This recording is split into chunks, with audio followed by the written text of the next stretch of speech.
అకాల వర్షాలతో కొనుగోలు కేంద్రాల్లో తడిసిన వడ్లను ప్రభుత్వం కొనుగోలు చేయాల్సిందే అన్నారు జిల్లా బీజేపీ మాజీ అధ్యక్షులు బాసా సత్యనారాయణ. తాలు, తరుగు, తేమ పేరిట రైతాంగాన్ని వేధించొద్దని సూచించారు. కరీంనగర్లో మీడియాతో మాట్లాడిన ఆయన ఖరీఫ్ రైతు భరోసా సహాయం ఇప్పుడు ఇస్తే యాసంగి రైతు భరోసా సహాయం ఎప్పుడు ఇస్తారని ప్రశ్నించారు. ఆరుగాలం కష్టించి పండించిన పంటను రైతు కండ్ల ముందే దోచుకుంటున్నారని, తాలు, తరుగు, తేమ పేరుతో కొనుగోలు చేయకుండా పంటపై కోతలు విధిస్తున్నారని ఆగ్రహం వ్యక్తం చేశారు. ఎలాంటి కండిషన్ లేకుండా వడ్లను కనీస మద్దతు ధర ఇచ్చి కొనుగోలు చేస్తామని మేనిఫెస్టోలో చెప్పిన కాంగ్రెస్ నేడు అందుకు భిన్నంగా వ్యవహరిస్తుందని దుయ్యబట్టారు. తాలు, తేమ, తరుగుతో సంబంధం లేకుండా వడ్లన్నీ కొనాలంటే ప్రభుత్వంపై 100 కోట్ల భారం పడుతుందని, అందుకే కాంగ్రెస్ ప్రభుత్వం జంకుతుందన్నారు. 100 కోట్ల నిధులకే భయపడే కాంగ్రెస్ ప్రభుత్వం రైతుల రుణమాఫీ అమలు కోసం 1000 కోట్ల రూపాయలు ఎక్కడి నుంచి తీసుకొస్తుందని ప్రశ్నించారు. ఇచ్చిన హామీలు 6 గ్యారంటీలను అమలు చేయలేని కాంగ్రెస్ పార్టీని ఎవరూ విశ్వసించే పరిస్థితి లేదన్నారు.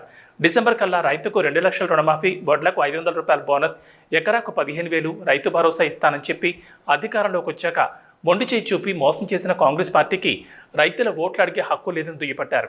ఈ కార్యక్రమంలో దుబాల శ్రీనివాస్, కన్నకృష్ణ, బండ రమణారెడ్డి, పవన్, సత్యనారాయణ, కట్కం లోకేష్, పర్వతాల మల్లేశం, గుంజటి సీమ, రవి మరియు తదితరులు పాల్గొన్నారు.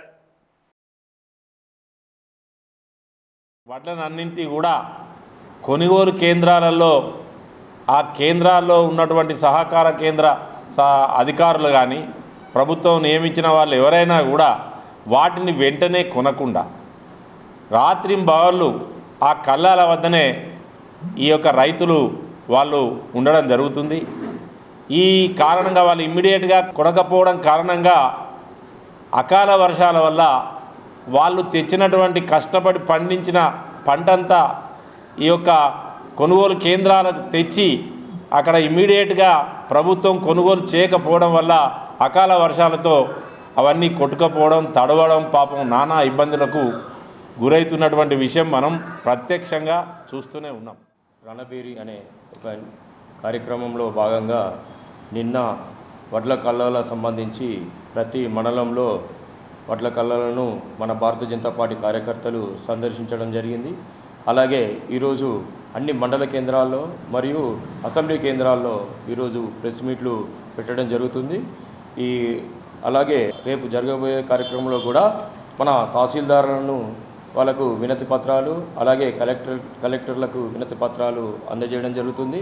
అలాగే 21వ తారీఖు ఉదయము కలెక్టరేట్ల ముందట అన్ని అసెంబ్లీ కేంద్రాలలో దీక్షలు చేయడం జరుగుతుంది. అలాగే రైతు సమస్యలపై ప్రత్యేకంగా శ్రద్ధ వహిస్తున్న మన బండి సంజన కుమారు మన పార్లమెంట్లో జరిగిన అన్యాయాల గురించి ప్రత్యేకంగా శ్రద్ధ తీసుకుంటున్నారు.